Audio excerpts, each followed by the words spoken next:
तर मित्रांनो, आज आपली पहिली टेस्ट झाली मराठीची.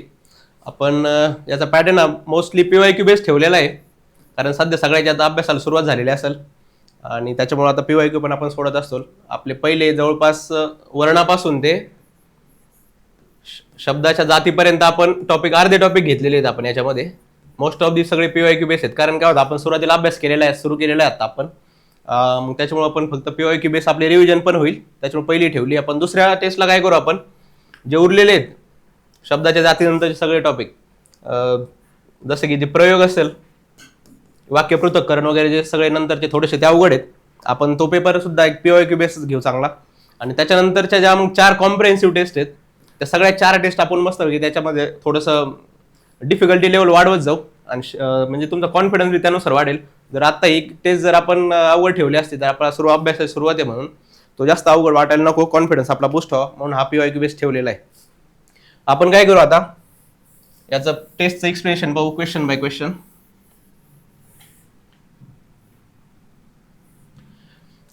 तर पहिला प्रश्न पाहू आपण. पहिला क्वेश्चन होता, अचूक पर्याय निवडायचे. अचूक म्हणजे बरोबर. तोंडावाटे निघणाऱ्या मूल ध्वनींना वर्ण म्हणतात.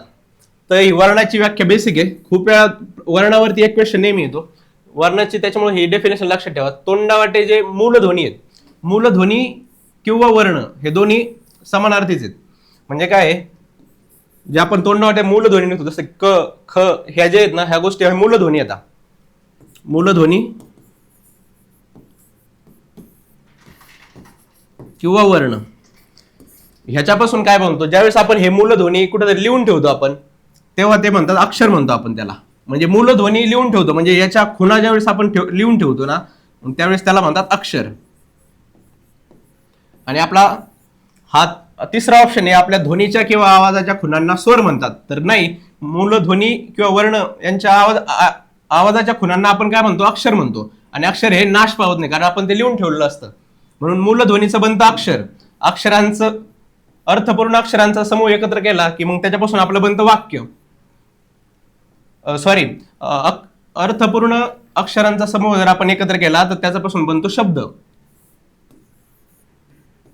आणि अर्थपूर्ण शब्द जर एकत्र केले तर त्याच्यापासून बनतं वाक्य. हे बेसिक कन्सेप्ट आहेत, एवढ्या गोष्टी लक्षात ठेवायच्या. याच्यावरती एक क्वेश्चन फिक्स असतो नेहमी आपल्याला. तर पहिलं हे बरोबर आहे, तोंडावाटे निघणाऱ्या मूलध्वनींना वर्ण म्हणतात का, तर हो. अक्षरे ही कालांतराने नाश पावतात. तर हे चुकीचं आहे. आपण पाहिलं, मूलध्वनी जेव्हा आपण लिहून ठेवतो, म्हणजे लिहून ठेवल्यानंतर ते नाश पावत नाहीत, म्हणून अक्षर हे नाश पावत नसतात इथं, म्हणजे हे चुकीचं राहील. आपल्या ध्वनीच्या किंवा आवाजाच्या खुणांना स्वर म्हणतात. आपल्या ध्वनीच्या किंवा आवाजाच्या खुणांना स्वर नाही, तर आपण त्याला अक्षर म्हणतो.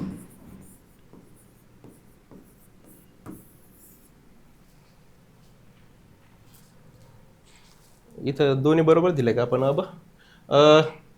अक्षर हे कालांतराने नाश पावतात, आपण याला हे करून घेऊ, हे दोन्ही चूक आहेत, बरोबर आहे. ऑप्शन इथं पर्याय 3 करून घ्या, आपल्या आन्सर किंमत दिलेला असं 3 करून. आता दुसरा प्रश्न पाहू आपण. खालीलपैकी चंद्र या शब्दाला समानार्थी शब्द शोधायचा आपल्याला. तर चंद्राला समानार्थी शब्द शोधायचा आहे. आता वाक्यात आपल्या बऱ्याच वेळा क्वेश्चन विचारताना काय करते, शब्द या चंद्राला समानार्थी किंवा विरुद्धार्थी ते पाहायचं. बऱ्याच वेळा आपण विरुद्धार्थी जरी विचारलं तरी ते समानार्थीच्या घाई सोडवतो. त्याच्यामुळे पहिला आहे सोम, तर बरोबर आहे. शशांक हे सुद्धा चंद्राचंच नाव आहे. सुधाकर हे सुद्धा चंद्राचंच नाव आहे. परंतु चंडांशू हे आपण सूर्याला म्हणतात, हे सूर्याचा समानार्थी शब्द आहे, म्हणून उत्तर आपलं 4 येणार आहे याच्यामध्ये. पुढचा प्रश्न आहे, जो सर्व गोष्टी जाणतो त्यासाठी योग्य शब्द कोणता.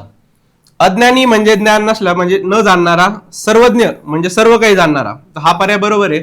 अल्पज्ञ म्हणजे अल्प म्हणजे थोडे जाणणारा. आणि सामान्य हा जनरल पर्याय टाकलेला आहे आपण. तर सर्वज्ञ, जो सर्व गोष्टी जाणतो तो सर्वज्ञ. नेक्स्ट क्वेश्चन भाऊ.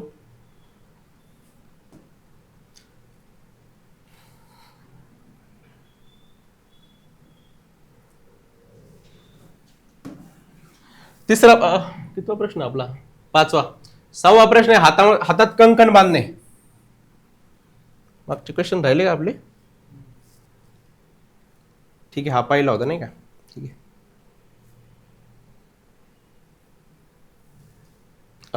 दुसरा क्वेश्चन पाहू आपण.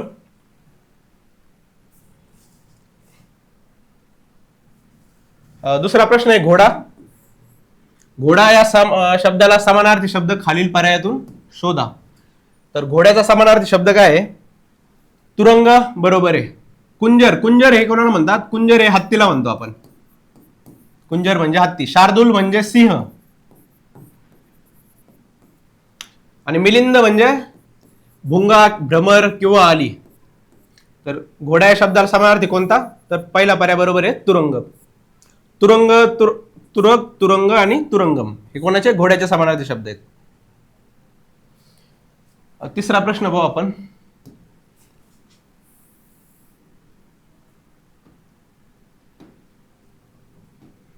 तिसरा प्रश्न असा आहे, भिन्न अर्थाचा वाक्प्रचार ओळखा. क्वेश्चन दुसऱ्या पेजवर गेला वाटतं. ठीक आहे, आपण पाहू इथं सुरुवातीला. जो वेगळा अर्थाचा वाक्प्रचार आहे ना, तो आपल्याला शोधायचा आहे. पहिला काय? आकाशाचे कुऱ्हाड होणे. याचा अर्थ होतो संकट येणे. ब्रह्मांड आठवणे म्हणजे काय? खूप भीती वाटणे. म्हणजे दोन्ही वेगवेगळे आहेत. आभाळ कोसळणे याचा सुद्धा अर्थ संकट येणे असाच होतो.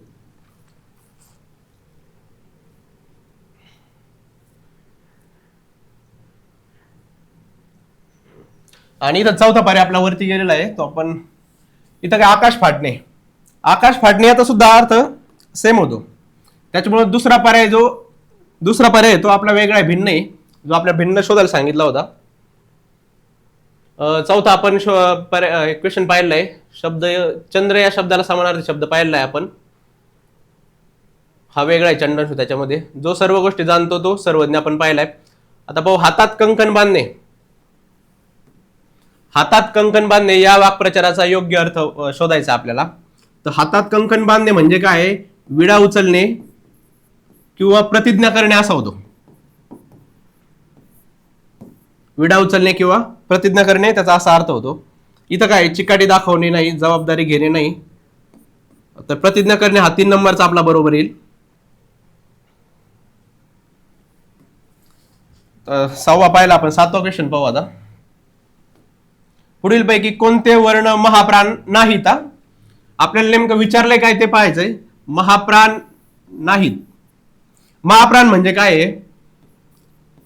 आपले जे 5 गट आहेत, क, च, ट, त आणि प. इकडं ख, ग, घ आणि ग. हे काय करायचं? हा दुसरा गट आहे, हा महाप्राणचा गट आहे. पहिला गट आहे हा अल्पप्राणचा गट आहे. हे दुसरा आणि चौथा, हे 2, हे 5 आणि हे 5 हे झाले आपले महाप्राण.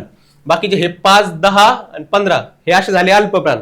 आता या महाप्राणमध्ये हे 2 गट 5, हे 5 हे प्लस श, स, श, श आणि ह असे 4, म्हणजे हे 10 + 4 असे 14 टोटल महाप्राण आहेत. आणि उरलेले सगळे आपले अल्पप्राण आहेत. मग इथं विचारले आपल्याला कोणता वर्ण महाप्राण नाही, म्हणजे कोणता वर्ण अल्पप्राण आहे. तर ख महाप्राण आहे. तर छ ज भाऊ इथं तो महाप्राण आहे. थ टी एच येतं त्याला. इंग्लिशमध्ये ज्या शब्द अक्षरामध्ये टी एच येतं ना, एच, तर त्याला काय आपण महाप्राण म्हणतो. शक्यतो ही ट्रिक आहे आपल्या लक्षात ठेवायची. तर इथं ट हा अल्पप्राण आहे. हा पहिल्या गटात येतो इथं, हा म्हणून अल्पप्राण आहे हा. त्याच्यामुळे आपलं उत्तर काय येईल? महाप्राण नाही म्हणजे कोणता? ट आणि ड. तर पुढचा प्रश्न पाहू आता आपण. हे इथं दिलं आपण महाप्राण जे वर्ण इंग्रजीमध्ये लिहून बघितल्यास एच येतो. म्हणजे सगळं ट पाहिलं आपण, ठ पाहिलं ना. ट मध्ये टी एच येत नाही, पण ठ मध्ये टी एच येतो. जर एच आला तर तो झाला महाप्राण. आणि ते टोटल किती? 14 आहेत. तर हा पहिला गट, दुसरा, हे दोन्ही महाप्राण आहेत. पुढचा क्वेश्चन पाहू आपण 8वा.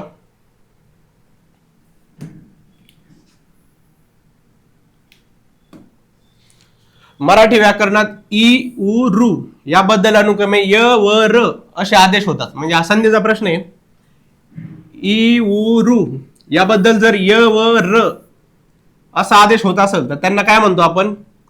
त्यांना म्हणतो यनादेश. यनादेश याच्यावरून य होतं ना इथं, हे लक्षात ठेवायचं यनादेश. आणि याच्या जर उलट झालं तर त्याला म्हणायचं संप्रसारण. म्हणजे य व र याच्यावरून ई उ रू असं होत असेल तर त्याला म्हणायचं संप्रासारण. आणि जे विचारले आपल्याला ते काय आहे, यनादेश आहे. हे संधीचे प्रकार आहेत. नेक्स्ट क्वेश्चन पाहू आपण. दोन वा अधिक पदे वा शब्द जेव्हा एकमेकांना मिसळून जातात किंवा ते परस्परांना सांधले जातात अथवा त्यांचा संयोग घडतो त्या संयोगाला काय म्हणतात? तर ही डेफिनेशन आहे. बऱ्याच वेळा आपल्याला पेपरमध्ये, आयोगाच्या पेपरमध्ये डेफिनेशन येते. तर प्रत्येक चॅप्टरच्या जसं काही नाम वगैरे असेल ना, नाम, सर्वनाम, विशेषण यांच्या ज्या काही डेफिनेशन आहे त्या आपण सर्व करायला पाहिजेत.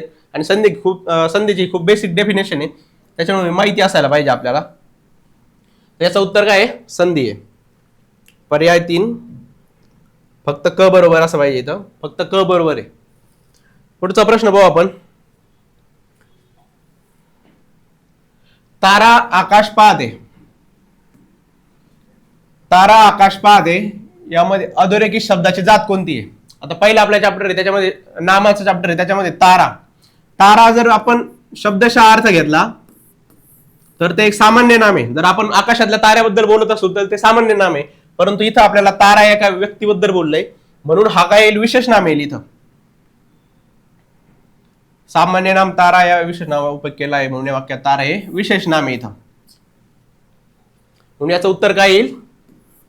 पहिलं याचं उत्तर येईल विशेष नाम. सामान्य नाम आपल्याला माहिती आहे, व्यक्तिनाम, भाववाचक नाम, आपण त्याच्या डेफिनेशन वर पाहिलं इथं.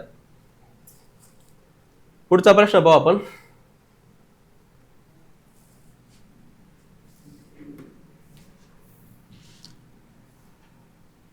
नामाच्या ठिकाणी जो संख्या सुचवण्याचा धर्म आहे त्याला काय म्हणतात? ही पण आपली एक बेसिक डेफिनेशन आहे, बऱ्याच वेळा पेपरला आलेली आहे. नामाच्या ठिकाणी जो संख्या सुचवण्याचा धर्म असतो ना, संख्या, त्याला म्हणतो आपण वचन. वचन कशा असते? द्विवचन, एकवचन, द्विवचन. हे आपल्या मराठीमध्ये येतं. संस्कृतमध्ये बहुवचन असं अनेक वचन, एकवचन, द्विवचन आणि अनेक वचन असं आहे संस्कृतमध्ये येतं. आणि मराठीमध्ये आपल्याला फक्त 2 येतात, एक वचन आणि अनेक वचन. म्हणजे त्या शब्दामध्ये संख्या सुचवण्याचा जो धर्म आहे आपण त्याला काय म्हणतो? वचन असं म्हणतो. मराठीत 2च आहेत आणि संस्कृतमध्ये एकवचन, द्विवचन आणि अनेक वचन असे 3 आहेत. तर याच्यावरती पण क्वेश्चन विचारलेला आहे मागं, याच्या पण नोट्स वगैरे तयार करून ठेवा. पुढचा प्रश्न पाहू आपण 13वा.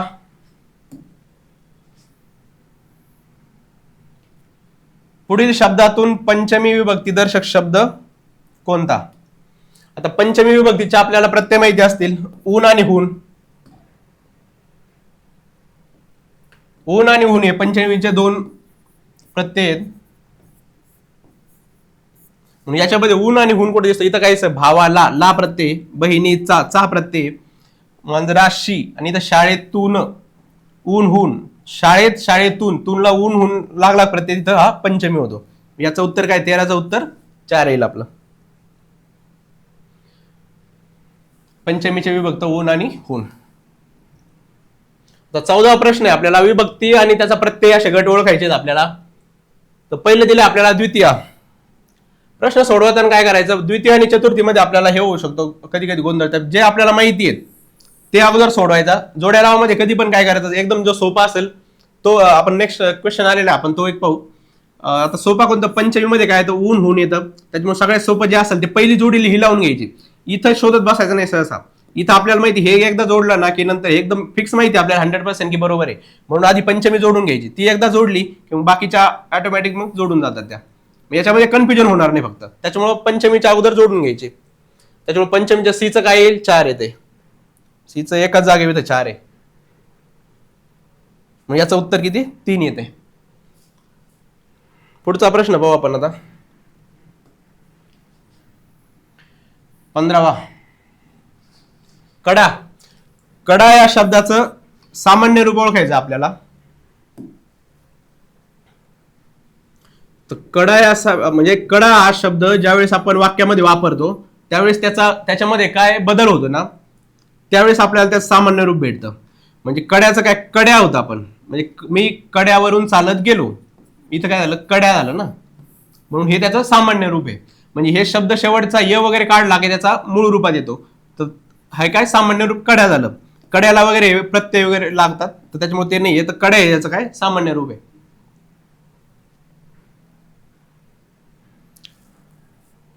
16 क्वेश्चन पाहू आपण. नामाला जोडलेल्या प्रत्यय काढल्यास शिल्लक राहिलेले काय ते सामान्य रूप असतं. 16 क्वेश्चन पाहू आपण आता. सर्वनामावर प्रश्न आहे हा. खालील अचूक म्हणजे बरोबर विधान ओळखायचं आपल्याला.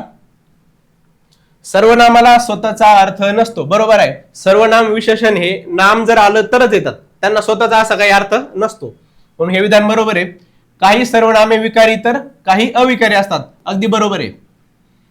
बरोबर कसं बाप, जर विकार जो ज्याला हे असे विकार होऊन सर्वनामाला होतात, म्हणून काही हे विकारी येतं आणि काही सर्वनाम जे आहेत ते अविकारी, म्हणजे ज्यांना असा त्याच्यामध्ये बदल होतच नाही, विकार होतच नाही. नंतरचा एक पुरुषवाचक सर्वनामे पुल्लिंगी असतात. तर पुरुषवाचक सर्वनामे पुल्लिंग फक्त पुल्लिंगी नसतात. जसं काय तो ती ते, आपण ते तीनही लिंगामध्ये वापरू शकतो. म्हणून पुरुषवाचक सर्वनामे फक्त पुल्लिंगी नसतात ना. तर उत्तर आपलं कोणतं? पहिलं बरोबर आहे. नेक्स्ट क्वेश्चन पाहू आपण.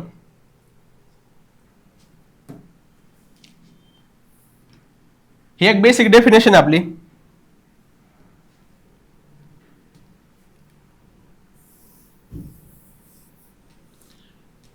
नेहमी प्रश्न येतो पहा याच्यावरती, त्याच्यामुळे हे करा. धर्मीवाचक, धर्मवाचक, विशेष नाम, सर्वनाम यापैकी नामाचा प्रकार कोणता नाही? नामाचे मुख्य दोन प्रकार आहेत, धर्मवाचक आणि धर्मीवाचक. धर्म म्हणजे भाव, धर्म म्हणजे भाववाचक नाम, आणि धर्मीमध्ये पुन्हा दोन पडतात, विशेष नाम आणि सामान्य नाम. नोट्स काढताना सुद्धा असंच करायचं आपल्याला. ज्यावेळेस आपण नाम चॅप्टरचे नोट्स काढू त्यावेळेस असे टाईप लिहायचे, डायग्राम चार्ट फॉर्म मध्ये लिहायचे. असं सरळ सरळ लाईन वगैरे लिहायचे, नोट्स काढून नाही, कारण नोट्स काढायचे नाही आता. कारण त्याच्यामुळे काय होतं, आपल्याला ज्यावेळेस रिव्हिजन करतो आपण ह्या गोष्टी लगेच लक्षात येतात आपल्याला. आणि ज्यावेळेस जर परत असं लाईनशीर लिहिलं आपण तर परत ते आपल्याला वाचण्याची इच्छा होत नाही. त्याच्यामुळे शक्यतो चार्ट आणि डायग्राम फॉर्म मध्ये नोट्स काढा. तर इथं काय विचारलं आपला, धर्मीवाचक, धर्मवाचक, विशेष नाम आणि सर्वनाम यापैकी नामाचा प्रकार नाही. तर इथे नामाचा प्रकार पाहिला आपण. धर्मीवाचक आहे का? आहे. धर्मवाचक आहे. विशेष नाम आहे. नामाचा प्रकार कोणता नाही? सर्वनाम. सर्वनाम हा शब्दाच्या जातीचा प्रकार, शब्दाची एक जात आहे, म्हणून उत्तर काय येईल? 3 येईल, सर्वनाम. पुढचा प्रश्न पाहू आपण आता. शिखरास हात पोहोचणे या वाक्प्रचाराचा योग्य अर्थ ओळखा. यावेळेस काय केलं आपण या पेपरमध्ये, शब्दसंग्रह त्याच्यामध्ये सुद्धा अर्धे टॉपिक घेतले. वाक्प्रचार आणि म्हणी या दोन महत्वाचे आहेत. आपण त्यापैकी वाक्प्रचार आता घेतले. नेक्स्ट पेपरला आपण त्याच्यामध्ये म्हणी ऍड करणार आहे. ह्यावेळेस फक्त आपण वाक्प्रचार घेतलेले. वाक्प्रचार आणि समानार्थी, विरुद्धार्थी आणि म्हणी आपण पुढच्या पेपरला घेऊ. आता प्रश्न काय आपला, शिखरास हात पोहोचणे याचा योग्य अर्थ ओळखायचा. योग्य किंवा अयोग्य, चूक अचूक ह्या गोष्टी सुद्धा मराठी पेपरमध्ये खूप महत्वाच्या आहेत, त्याच्यामुळे याच्याकडे सुद्धा लक्ष देत जा. बऱ्याच वेळा आपल्याकडे सिली मिस्टेक म्हणून आपण हे इग्नोर करतो. तर काय पहिलं काय, हात लांब होणे नाही, उतावीळ होणे नाही, मनोरथ सफल होणे. जे शिखरात हात पोहोचणे म्हणजे जसं काय आपलं सिलेक्शन झालं म्हणजे आपण काय म्हणतो, माझ्या शिखरात हात पोहोचले, म्हणून मनोरथ हासिल करणे याचा दुसरा अर्थ काय आहे, शिखरास हात पोहोचणे. हात लांब होणे, उतावीळ होणे नाही. शिखरास हात लावणे हे तर नाही, हे असंच दिलेलं आहे. त्याचं उत्तर 3 आहे. शिखरास हात पोहोचणे म्हणजे सिलेक्शन होणे. जीवाला घोर लागणे या वाक्प्रचाराला विरुद्ध वाक्प्रचार ओळखायचा. आता ह्या गोष्टी पेपरमध्ये सध्या खूप, हा पॅटर्न थोडासा नवीन येतोय. जीवाला घोर लागण्याला विरुद्ध अर्थी वाक्प्रचार ओळखायचा आपल्याला. आपण घाईघाईत काय करतो, याला समानार्थी ओळखून कुठेतरी टिक करून लगेच पुढे जातो. नंतर आपल्याला पेपर झाल्यावर कळतं की त्याला विरुद्धार्थी वाक्प्रचार ओळखायचा होता. म्हणून याकडे नीट लक्ष देत जा. पहिले जीवाला घोर लागणे याचा विरुद्धार्थी ओळखायचा. आता काय, जीवाला घोर लागणे याचा अर्थ होतो काळजी वाटणे, बरं का. मग आता काळजी वाटण्याच्या विरुद्ध कोणता असेल, काळजीतून मुक्त होणे किंवा काळजी न वाटणे. तर पहिला काय आहे, जीव थोडा थोडा होणे याचा अर्थ सुद्धा होतो की काळजी वाटणे. नाही घरी नाही का, संध्याकाळी आपल्या घरी लवकर आलो नाही आपण, ताईचा जीव थोडा थोडा होतो, म्हणजे काय, काळजी वाटणे. जीवाचे रान करणे, जीवाचे रान करणे याचा अर्थ वेगळा आहे. याचा खूप कष्ट करणे असा होतो, खूप कष्ट करणे असा होतो. नंतर होतो जीव टांगणे लागणे, याचा सुद्धा अर्थ आपला काय होतो, काळजी वाटणे होतो. जीव टांगणे लागला आपण म्हणतो ना. आणि चौथा जो जीव खाली पडणे, जीव खाली पडणे याचा अर्थ असा की आपण काळजीतून मुक्त होणे, जसं की जीव भांड्यात पडणे म्हणजेच काळजीतून मुक्त होणे. म्हणून आपलं वेगळं आपल्याला काय विचारलंय वरती, जीवाला घोर लागणे म्हणजे काळजी वाटणे, आणि काळजी वाटण्याचा विरुद्धार्थ काय, काळजीतून मुक्त होणे. म्हणून योग्य पर्याय कोणता आहे आपला 4. घाईघाईत आपण पहिला ज्यावेळेस आपल्याला वाटतं की समानार्थी विचारलाय आपण हा मारून मोकळे होते, म्हणून तसं करायचं नाहीये. क्वेश्चन पूर्ण वाचायचं आहे. नेक्स्ट क्वेश्चन पाहू आपण.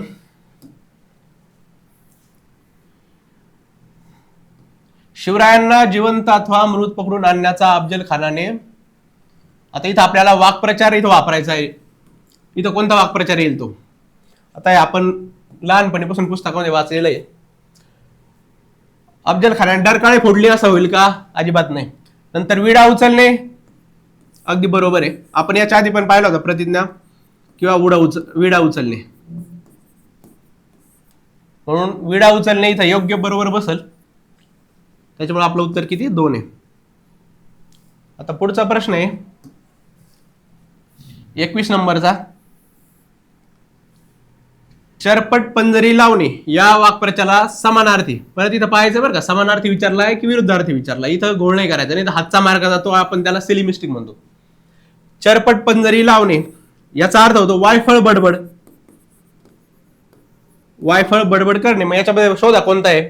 द्रविडी प्राणायाम करणे नाही, चरवीत चरवण करणे, त्याच गोष्टी पुन्हा पुन्हा रिपीट करणे, पुराण सांगणे. आपण म्हणतो ना एखाद्याला काय पुराण सांगत बसू नका आता बराच वेळ, म्हणजे वायफळ बडबड करू नको. याचा योग्य अर्थ कोणता आहे, हा 3 नंबरचा. पुढचा प्रश्न पाहू 22 नंबर.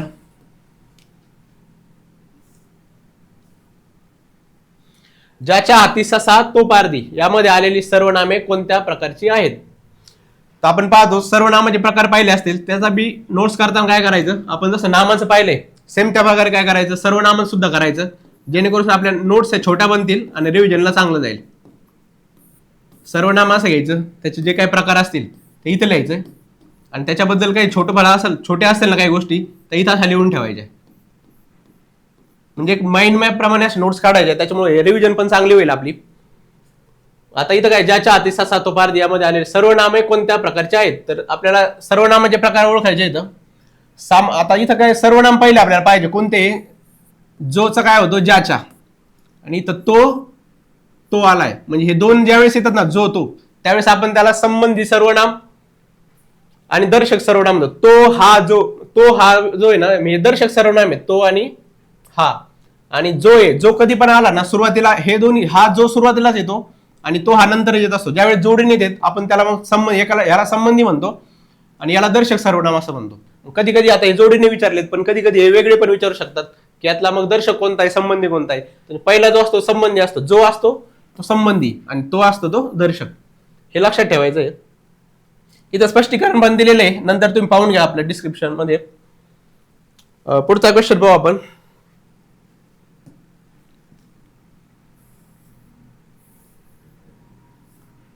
तेवीस नंबरचा प्रश्न आहे.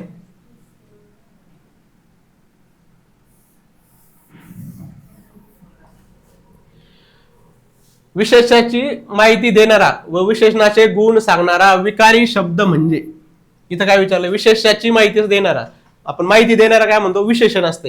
ही विशेषणाची एक डेफिनेशन. आपण याच्यामध्ये प्रत्येक ज्या बेसिक नामाच्या जाती सगळ्या आहेत ना, शब्दाच्या जाती, त्याच्या आपण डेफिनेशन घेतलेल्या आहेत, कारण बऱ्याच वेळा क्वेश्चन मध्ये विचारलेल्या आहेत आणि पुन्हा एकदा रिव्हिजन व्हावी यासाठी आपण प्रत्येकाचे डेफिनेशन दिलेले आहेत, नोट्स मध्ये त्या लिहून ठेवा. याचं काय आहे तर विशेषण, विशेष नाम येणार नाहीये. विशेषाची माहिती, चांगला मुलगा, मुलगा हा विशेष आहे आणि ह्याची माहिती हा चांगला हा शब्द देतोय, तर हा चांगला काय असं विचारलंय आपल्याला. आणि विकारी शब्द, अव्यय म्हणजे अविकारी, जिथं जिथं अव्यय नाव येईल तो अविकारी असतो. बाकीचे नाम, सर्वनाम, विशेषण आणि क्रियापद हे 4 असतात ते विकारी असतात.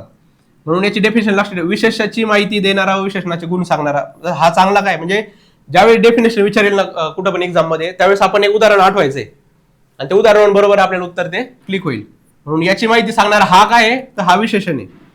म्हणजे याचं उत्तर काय झालं, 3 नंबर विशेषण. पुढचा प्रश्न पाहू आपण. नेक्स्ट पेजवर गेला तो. संख्या विशेषण आणि त्यांच्या उदाहरणाच्या जोड्या लावायच्या आहे. पुढच्या पेजवर पाहू आपण ते.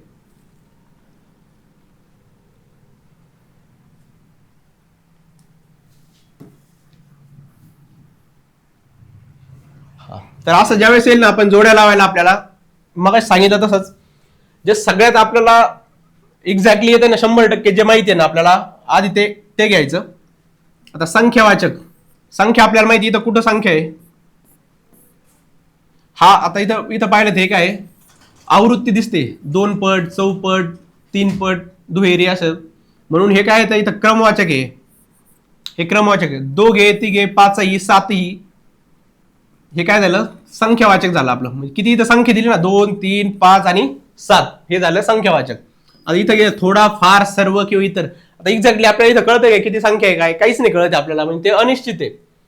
हा काय झाला अनिश्चित क्रियाविशेषण. नंतर पहिला 5वा 10वा आणि 100वा म्हणजे आपण क्रम लिहितो ना हा पहिला आला दुसरा आला तिसरा आला चौथा आला मग हा क्रम झाला म्हणून ह्यावेळेस हे काय आहे आपलं क्रमवाचक आहे. पुढचा प्रश्न पाहू आपण.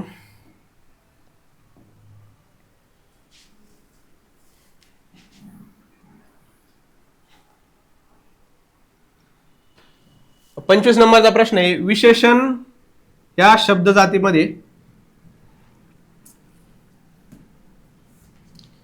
विशेषण या शब्द विशेष नामाचा गुणधर्म सांगतात.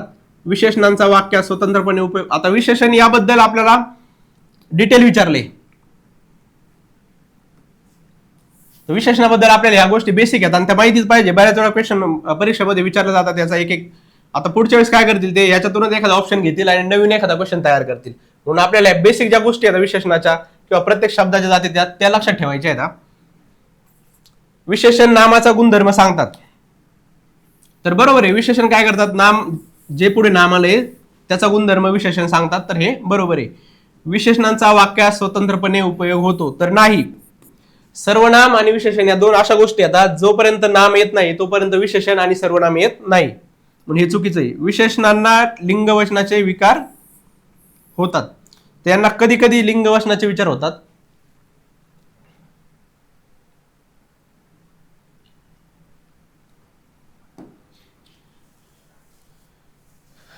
चौथा ऑप्शन आहे आपला सर्व विशेषणे विकारी.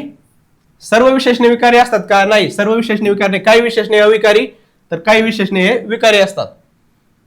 म्हणून हे 4 नंबरचं ड सुद्धा चुकीचं आहे. म्हणजे आपलं फक्त अ आणि क बरोबर होतं. 2 नंबरचा पर्याय चुकीचं दुसरं पण चुकीचं होतं. म्हणजे अ आणि क म्हणजे इथं कोणतं आहे अ आणि क हे बरोबर आहे फक्त. आता एक इथं आपण डिटेल एक्सप्लेनेशन घेतोय पण ज्यावेळेस पेपरमध्ये सॉल्व्ह करून आपण जर आपल्याला कळलं ना की पहिलं बरोबर आहे तर आपण ऑप्शन मध्ये जायचं. पहिलं कुठं बरोबर आहे तर सगळीकडे पहिलं असेल नंतर क बरोबर आहे तर फक्त इथं डायरेक्ट इथं येऊन जायचं. म्हणजे इलिमिनेशन मेथड वापरून आपण टाइम आपला वाचू शकतो. त्या गोष्टी पेपरमध्ये करायच्यात. आपण इथं डिटेल घेतोय थोडं. तर याच्यापैकी इथं परत अचूक विचारलंय ना अ आणि क आपलं बरोबर होतं. हे ड चुकीचं आहे आणि ब एक चुकीचं आहे. त्याचं उत्तर आहे आपलं इथं अ आणि क कुठं 3 नंबरला आहे. तर ही डिटेल माहिती दिली आपण थोडंसं एक्सप्लेनेशन दिलंय ते वाचून घ्या. विशेषण म्हणजे काय लिंग वचन विभक्ती विकार होतात परंतु आकारांत विशेषणात विकार फक्त आकारांत होतो. आकारांमध्ये होतो जसं चांगला चांगली चांगले आकारांत हे विकारी असतात. याला अपवाद कोणता आहे हे आकारांत संख्या विशेषण आकारांत असेल ना 12 याचा आपण याचा विकार होत नाही. 12 वगैरे असं काही होणार नाही. 12चं 12च राहणार आहे किती संख्या पुढे आली तरी. म्हणून विशेषण विकारी सुद्धा असतं अविकारी सुद्धा असतं. पण अविकारी कोणतं असतं संख्या विशेषण हे अविकारी असते. पुढे काय विशेषणाचा स्वतंत्रपणे उपयोग होत नाही. बरोबर विशेषणाचा स्वतंत्रपणे उपयोग होत नाही हे वाक्यात दिलं होतं. विशेषणाचा स्वतंत्रपणे उपयोग होतो पण ते चुकीचं आहे. पुढचा प्रश्न पाहू आपण 26 नंबरचा.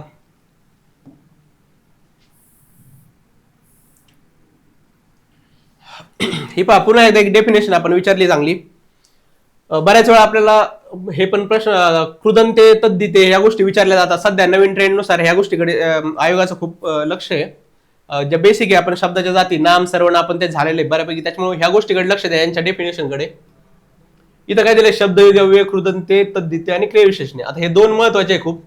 बऱ्याच वेळा क्वेश्चन विचारतात. इथं काय दिलं धातूंना विविध प्रत्यय लागून अपुरी तर क्रिया पाहिजे. अपुरी क्रिया दाखवणाऱ्या शब्दास काय म्हणतात तर धातू साधिते यालाच कृदंते पण म्हणतो आपण. इथं काय धातूंना प्रत्यय लागून म्हणजे एखादा धातू एक कर ह्याला प्रत्यय लागून जर एखादा शब्द बनला आणि त्यातून क्रिया अपुरी दिसत असेल तर त्याला काय म्हणायचं कृदंते किंवा धातू साधिते. आणि तद्धितं काय म्हणते, नाम विशेषण अव्यय यांना जर प्रत्यय लागला तर त्याच्यापासून बनतात तद्धिते. म्हणजे ह्या दोन डेफिनेशन आपल्या नोट्स मध्ये लिहून ठेवा, परत परत या परीक्षेला विचारल्या जातात. तरी तद्धितेची डेफिनेशन कृदंतेची डेफिनेशन होती. कृदंते म्हणजेच काय, धातू साधिते. पुढचा प्रश्न भाऊ.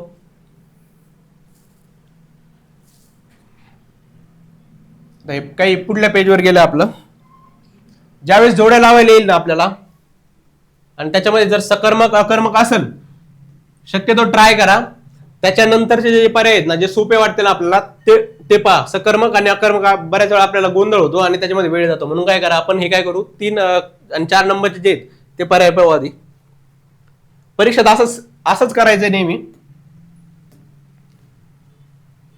काही बरेच वाक्य आपल्याला काय होतं कळत नाही नेमकं हे सकर्मक मध्ये की अकर्मक मध्ये, म्हणून आपण तिसरा पर्याय पाहू इथं. आता इथं दिले सहाय्यक. सहाय्यक क्रियापद सोपं असते, साधित सोपं असते. म्हणून सुरुवातीला ज्यावेळेस पाहायचं ना त्यावेळेस आपण काय करायचं, साधित किंवा सहाय्यक पाहायचं. साधित म्हणजे काय, एखाद्या जसं काय हात आहे, हातापासून हाताळणे तयार होतो ना, ते झालं साधित. हे साधित आपल्याला लवकर कळून जातं. म्हणून ज्यावेळेस जोड्या लावायच्या त्यावेळेस सुरुवातीला आपण साधित हेच शोधायचं कुठे ते. आता इथं पहा, क्रियापद पाहिलं तर आपल्याला लगेच कळतं, स्थिर पासून बनलेला आहे हा, म्हणजे साधित हा. मूळ पासून दुसरं, इथं स्थिर पासून स्थिरावला बनलाय, म्हणून हे काय साधित झालं. म्हणजे ड चं 3 हे असं सोप्या गोष्टी पहिल्या लावून घ्यायच्या. ड चं 3 कुठं पाहिलं, 2 मध्ये. आता सहाय्यक क्रियापद, मी रस्त्यात पडलो. तो शिक्षकाचा. आता आपण सहाय्यक पाहू. इथं क्रीडांगणावर मुले खेळू लागली. आता सहाय्यक क्रियापदाचे ना काही गोष्टी आहे, नाही, लागली, पाहिजे, हे जे आहेत ना ते पाठ करून ठेवा. त्याच्यामध्ये आपल्याला लागली वगैरे आलं ना की लगेच आपल्याला कळतं की ते सहाय्यक क्रियापद आहे. आता आपण ते सकर्मक अकर्मक पाहू थोडं. आता तिथं काय, मी रस्त्यात पडलो. पडणारा कोण, नारा नारी प्रत्येला आपण प्रश्न विचारले ना, पडणारा कोण तर मी, म्हणजे स्वतःवरच क्रिया झालेली, वेगळा कोण नाही. म्हणजे इथं काय कर्म नाहीये, हे अकर्मक झालं. अशा जोड्या लावायच्या सुरुवातीला. आणि हे नारा नारी प्रत्येचा व्हिडिओ वगैरे पाहून म्हणजे नोट्स काढा. हा कन्सेप्ट समजून घेतला ना का प्रयोग आणि सकर्मक अकर्मक हे दोन्ही एकदम स्पष्ट कळून जाईल लवकर. आता पुढचा पाहू आपण क्वेश्चन.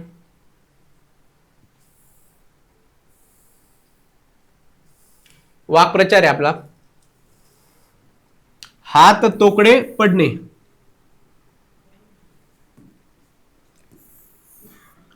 याचा योग्य अर्थ विचारला. इथं पाहायचा योग्य विचारलाय की विरुद्धार्थी वगैरे विचारलाय. हात तोकडे पडणे म्हणजे काय होतं, जर एखाद्याला आपण मदत करायची आपली खूप इच्छा आहे पण आपण त्याला मदत करू शकत नाही, त्यावेळेस आपण काय होतं, माझे हात तोकडे करले, तुला मदत करू शकलो नाही. तसं आहे ते. कृतिशील काम न करता फक्त कागदी पराक्रम गाजवणे नाही, याला म्हणतात कागदी घोडे नाचवणे. मदत करण्यास क्षमता कमी पडणे, याचा बरोबर अर्थ आहे हात तोकडे पडणे. पराभव नाही, अशक्य गोष्ट नाही. उत्तर 2 याचं. पुढचा प्रश्न आहे, तोंड या अवयव तयार झालेला, तोंड या शब्दावरून वगैरे पाहिजे तर ठीक आहे. तोंड या अवयवावरून तयार झालेला पुढील पैकी कोणता वाक्प्रचार अपकीर्ती करणे. म्हणजे त्यांना असं विचारायचंय, ह्याच्यापैकी कोणता वाक्प्रचार अपकीर्ती करणे याचा अर्थ असा होतो. तर पहिलं काय येतं, तोंड येणे. तर अपकीर्ती याचा अर्थ असा होतो की अपकीर्ती तर नाही. तोंड काळे करणे याचा अर्थ होतो निघून जाणे. ते आपण म्हणतो ना एखाद्या वेळेस, तुझं तोंड काळा कर, परत इकडे दिसू नको, तसं ते म्हणजे तू निघून जा इथून. आणि तिसरं येतं तोंडाला काळे फासणे. तोंडाला काळं फासणं म्हणजे याचा अर्थ काय, हा अपकीर्ती करणे. म्हणजे एखादी चुकीची गोष्ट करणे, त्याच्यातून अपकीर्ती होते तशी. तोंड कशी पडणे म्हणजे काय, विश्वासघात. तर आपला बरोबर कोणता आहे, 3 नंबरचा. पुढचा प्रश्न आहे आपला, धुडकावणे या, झूम करू आपण त्याला.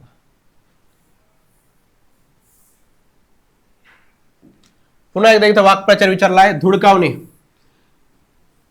धुडकावणे या हा अर्थ कोणत्या वाक्प्रचारातून व्यक्त होतो. आता धुडकावणे आपण पाहू. पायमल्ली करणे, धुडकावणे म्हणजे काय, एखादी गोष्ट अस्वीकार करणे.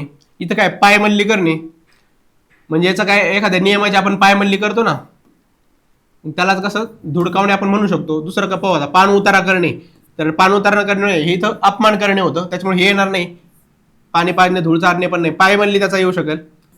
जसं की आपण नियमांची पायमल्ली करू नका असं आपण वाचतो ना, म्हणून धुडकावण्याचा अर्थ काय, नियमांची पायमल्ली करणे. पुढचा 31 नंबरचा प्रश्न आहे.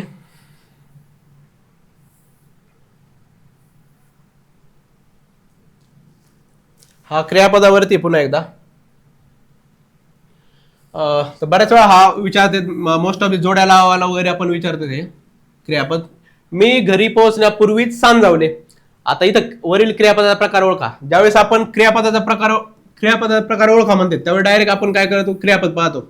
आता पाहिल्या आपल्याला काय कळतंय, सांजावले हे काय, म्हणजे याच्या भावावरून आपल्याला कर्ता आपला काय ते ओळखायचा. इथं कर्ता आहे का कोणता, मी घरी पोहोचण्यापूर्वी सांजावले पण काय असं काही कळत नाहीये. आपल्याला या क्रियापदावरून ते समजून घ्यावं लागतंय.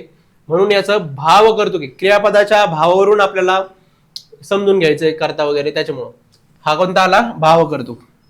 ज्या क्रियापदांना निश्चित कर्ता नसतो, मूळ धातूवरून कर्ता शोधता येत नाही, तेव्हा क्रियापदाला काय म्हणतो आपण, भाव करतो क्रियापद. क्रियापदाचा भाव आशय हाच वाक्याचा कर्ता असतो, तेव्हा भाव करतो क्रियापद असे म्हणतात. ह्या डेफिनेशन सुद्धा परत क्वेश्चन फॉर्म मध्ये क्वेश्चन तयार होऊन येऊ शकतात आपल्याला, त्यामुळे हे सुद्धा गोष्टी ना नोट्स मध्ये लिहून ठेवा.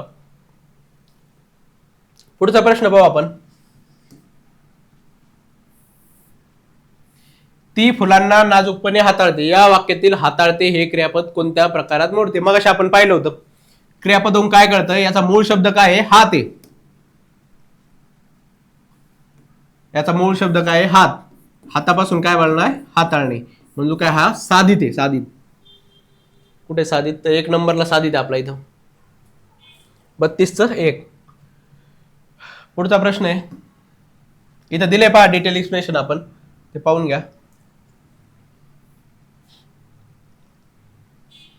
खूप बेसिक प्रश्न आहे.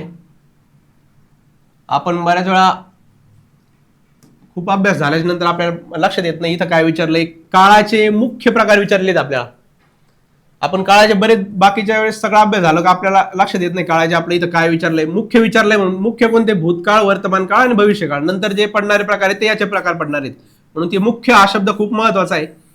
याच्यात सिली मिस्टेक होऊ द्यायची नाहीये. मुख्य 3 प्रकार आहेत, बाकी मग प्रत्येकाचे वेगळे प्रकार पडतात.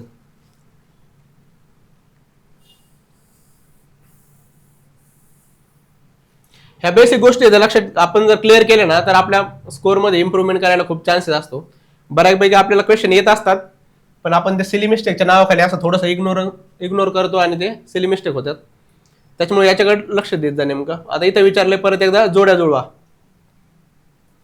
आपला जोड्या जुळवा आला का नेहमीचा फॉर्म्युला वापरायचा. सगळ्यात 100% जे आपल्याला माहिती आहे, आधी ती जोडी लावून घ्यायची. आता इथं काय वाटतं, तेव्हा, हमेशा, रातोरात. तेव्हाला काय प्रश्न विचारतो, केव्हा. केव्हा म्हणजे काय करतो, तर काळ करतो, टाइम करतो आपल्याला. तेव्हा इथं टाइम कुठे, काळ कुठे, तर हा काळ येतोय. मग तेव्हा, हमेशा, रातोरात म्हणजे इथं काय विचारलंय, कालवाचक आहे, कालवाचक. आता कर, पटदिशी, उगीच, ह्या गोष्टी काय अशा रीत आहे त्याची. आपण बोलण्याची आपण बोलतो याला, हे नाही का आपण म्हणतो हे काम उगीच केलं मी. उगीचला काय अर्थ तसा नाही, पण ते काय रीत आहे बोलण्याची. पट्टदिशी, करदिशी, कर, ह्या अशा गोष्टी हे रीतिवाचक येईल. त्याच्यानंतर समोरून, तिकडून, जवळ. आता एक बघितलं आपल्याकडे समोरून, कुठून, तर समोरून, कुठून, मग स्थळवाचक येते ते. कुठे, स्थळ, म्हणून काय स्थळवाचक. आणि उरते अत्यंत, बेताचा, चौपट. या गोष्टी हे अत्यंत, बेताचा, चौपट म्हणजे अनिश्चित. इथं चौपट म्हणजे निश्चित असलं, संख्यामध्ये येईल, संख्यावाचक. पुढचा प्रश्न भाऊ. तर या जोड्या लावून घ्या, आपलं बरोबर ते 1 मध्ये येईल. 3, 1, 4, 2.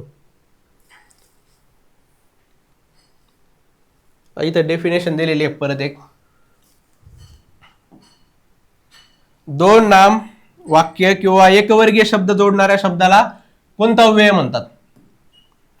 आता हे लक्षात घ्या, 2 नाव, वाक्य किंवा शब्द जोडणाऱ्या शब्दाला कोणता अव्यय म्हणतात. आपल्याला परत सांगितलं की आपल्याला डेफिनेशन खूप महत्वाचं आहे. सध्या आयोगाचा थोडा कल डेफिनेशन विचारण्याकडे जास्त आहे. त्याच्यामुळे प्रत्येकाचे डेफिनेशन घ्या. याला उभयान्वयी अव्यय म्हणतो. आपलं उत्तर काय आहे? पहिलं उभयान्वयी अव्यय. उभय म्हणजे दोन आणि अन्वय म्हणजे संबंध. प्रत्येक चॅप्टरच्या ज्यावेळेस नोट्स काढतो ना, पहिलं आपण काय करायचं, त्याची डेफिनेशन लिहून ठेवायची. नंतर त्याचे प्रकार, पहिली डेफिनेशन झालं की नंतर त्याचे प्रकार वगैरे लिहायचे खाली. नोट्स ह्या खूप शॉर्ट मध्ये असल्या ना तर आपले रिव्हिजन खूप वेळा होते. त्याच्यामुळे जसं काय नाम आहे, नाम हा टॉपिक आहे, त्याचे पहिले काय लिहायचं, डेफिनेशन लिहायची आणि नंतर मग त्याचे काय प्रकार लिहायचे.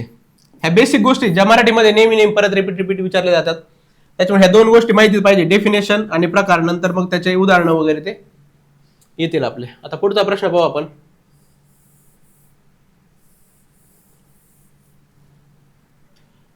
38 नंबर. खालील वाक्यातील उभयान्वयी अव्यय कोणते? तो गैरहजर राहिला यास्तव त्याची निवड झाली. इथं दोन वाक्य जोडलेले आहेत. तो गैरहजर राहिला हे एक वाक्य झालं, त्याची निवड झाली नाही हे एक वाक्य झालं. ह्या दोन्ही वाक्याला कोणत्याने जोडलंय? तर यास्तव या उभयान्वयी अव्ययाने जोडलंय, म्हणून हे कोणतं? आपलं उत्तर एक येईल. आणि त्याच्यामध्ये उभयान्वयी मध्ये पण कोणतं आहे? परिणामबोधक आहे. परिणामबोधक मध्ये काय येतं? म्हणून, यास्तव, सबब, तस्मात, अतएव. आता हे पण परीक्षेला विचारलंय, तस्मात आणि अतएव डायरेक्ट शब्द दिलेले आहेत आणि याच्यावरून विचारलंय हे सांगा हे कोणत्या अव्ययाचं उदाहरण आहे. त्याच्यामुळे ते काय परिणामबोधक मध्ये येईल. त्याच्यामुळे हे पण गोष्टी लक्षात ठेवा, नोट्स मध्ये असू द्या. पुढचा प्रश्न पाहू आपण. केवळ प्रयोगी अव्यय दोन वाक्य जोडण्याचे काम करतात. दोन वाक्य जोडतात का? तर नाही. दोन वाक्य जोडणारे किंवा शब्द काय आहे? उभयान्वयी. नंतर आपल्या उत्कट भावना व्यक्त करतात.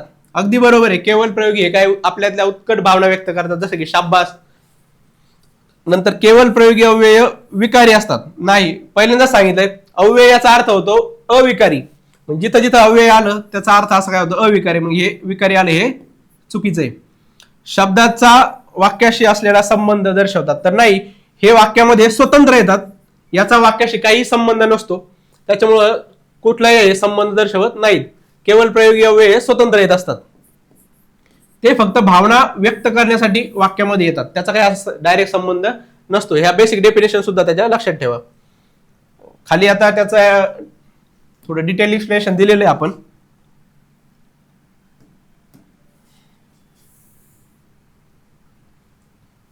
इथं दिले हे वाक्याचा भाग नसतात, स्वतंत्र उद्गार असतात. वाक्याचा भाग नसतात, स्वतंत्र उद्गार असतात. व्याकरणाच्या दृष्टीने त्याच्या पुढे येणाऱ्या वाक्याशी संबंध नसतो. या बेसिक गोष्टी लक्षात ठेवा. हे शब्द वाक्याच्या बाहेर असतात, याचा काही वाक्याशी संबंध असतो का? तर नाही. पुढचा 40 नंबरचा प्रश्न पाहायचा आपल्याला.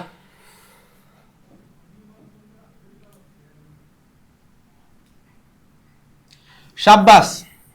शाब्बास हे खालीलपैकी कोणते अव्यय आहे? आताच आपण पाहिलं केवळ प्रयोगी अव्यय शाब्बास आहे, म्हणजे ते भावना व्यक्त करण्यासाठी येतात, ते वाक्यामध्ये दुसरं काही काम करत नाहीत. केवळ प्रयोगी अव्यय.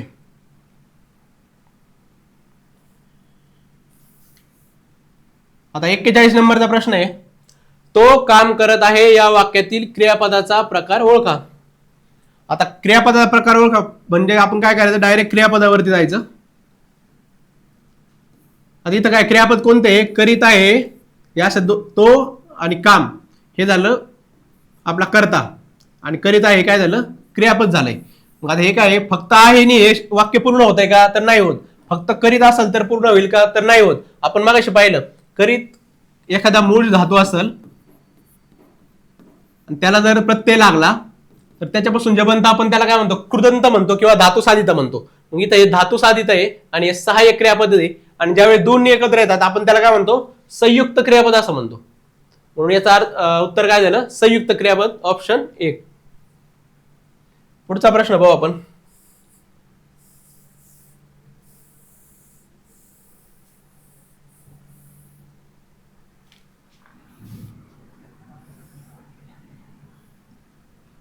योग्य जोडे जुळवायचे आपल्याला परत.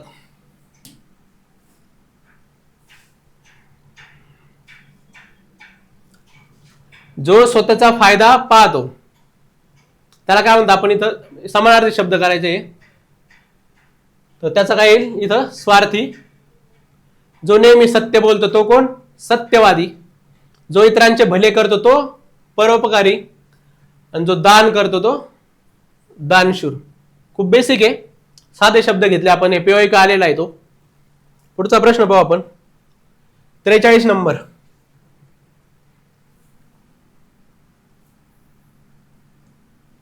खालीलपैकी वाक्प्रचाराची एक जोडी विसंगत आहे ती कोणती. आता आपल्याला इथं वाक्प्रचार दिलेत, त्या समोर अर्थ दिलाय, दोन्हीचा असं कोणती जोडी विसंगत आहे आपल्याला ते ओळखायचंय. कच्छपी लागणे म्हणजे नादी लागणे, अगदी बरोबर आहे. मिशांना तूप लावणे म्हणजे उगीच नखरा दाखवणे, त्याच्यावरून कळून येतं आपल्याला की हा बरोबर आहे ते. पण कूच करणे, आता हे कूच करणे म्हणजे पराभूत करणे. आपण ज्यावेळेस लहानपणी इतिहासाचे पुस्तक वाचायचो त्यावेळेस आपण म्हणतो की सैन्याने कूच केली. कूच केली म्हणजे काय, पराभूत करणे होत आहे का, अजिबात नाही. कूच करणे याचा अर्थ होतो चढाई करणे होतो. त्याच्यामुळे हे चुकीचं आहे इथलं. घोडं मारणे म्हणजे नुकसान करणे, बरोबर. आपण म्हणतो मी तुझं काय घोडं मारलं काय, तर मी तुझं काय नुकसान केलंय का, तर नाही. मग त्याच्यामुळे 3 हा आपला बरोबर उत्तर काय, 3. आपल्याला विचारलंय विसंगत म्हणून 3 नंबरचा विसंगत आहे.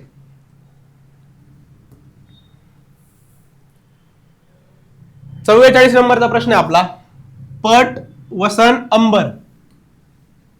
पट वसन अंबर हे शब्द कोणत्या शब्दाचे समानार्थी शब्द आहेत. तर पट म्हणजे वसन म्हणजे काय, अंबर आपल्याला माहिती आहे. नभ म्हणजे आकाश, मेघ म्हणजे ढग, आणि पोपट याला काय राघू वगैरे अशा समानार्थी शब्द आहे. म्हणजे याचं आपलं काय उत्तर, कपडा, असं उत्तर आपलं बरोबर आहे. पुढचा प्रश्न आहे शेवटचा, थर्ड या शब्दाला समानार्थी योग्य पर्याय निवडायचा आहे. थर्ड याचा समानार्थी शब्द शोधायचा आपल्याला. तर गार, थंड, थडी की शीतल. आता इथं आपल्याला पाहिल्यावर लक्षात येतं गार थंड एकच वाटतंय, आणि शीतल सुद्धा याच्याच मोडतोय. इथं थडी, आता थर्ड म्हणजे काय आहे, किनारा, काठ म्हणतो आपण. थर्ड म्हणजे किनारा किंवा काठ असा अर्थ होतो. ते गाणं आहे ना, झुमकेवाली पोर नदी थडीनं चालली, तर थड याचा अर्थ होतो काठ. म्हणून गार, थंड आणि शीतल यांचा अर्थ एक होतो. तर थडी हा वेगळा आहे, म्हणजे थडी म्हणजे थर्ड. तर तसे आपण आता हे 45 क्वेश्चन पाहिले इथं. हा खूप आपण बेसिक PYQ मधून आपण टाकलेले आहे क्वेश्चन सगळे, कारण आपली तयारी चालू असेल, आता सुरुवात केला असेल अभ्यास, सगळं आपला सिलेबस संपलेला पण नसेल, आपल्याला थोडा कॉन्फिडन्स यायला पाहिजे, म्हणून आपण हे सगळं PYQ मधून टाकलेलं आहे. याच्यात शक्यतो 40+ मार्क यायलाच पाहिजे, कारण टोटल क्वेश्चन आहे ना सिलेबसला बेस्ट आहे सगळे. थोडंफार चेंजेस वगैरे करून आपण ते घेतलेले आहेत, त्याच्यामुळं 40+ मार्क यायला काहीच हरकत नाही. याला आपण पुढच्या टेस्टला आता काय करू, जे उरलेले आहेत ना शब्दाच्या जाती आपण कंप्लीट केल्या, त्याच्यानंतर जे उरलेले आहेत आपण ते आपण घेऊ, जे प्रयोगापासून जे पुढचे जे आहेत ते. अर्धा सिलेबस आता घेतला, अर्धा सिलेबस आपण नेक्स्ट त्याच्यामध्ये घेऊ. त्याला सुद्धा आपण काय करू, एक PYQ बेस ठेवू, त्याला PYQचा टच ठेवू, त्याच्यावरती रेफरन्स म्हणून PYQ धरू आपण. कारण काय होईल, आपल्याला थोडा कॉन्फिडन्स पण येईल, आणि आपला अभ्यासाला PYQ याच्यामध्ये कव्हर होतील, आणि अभ्यासाला पण आपल्याला थोडा अजून अभ्यास करायला आपल्याला कॉन्फिडन्स वाढेल. म्हणून आता हे 45 प्रश्न झालेत. तर आता नेक्स्ट टेस्टमध्ये आपण पाहू. बस.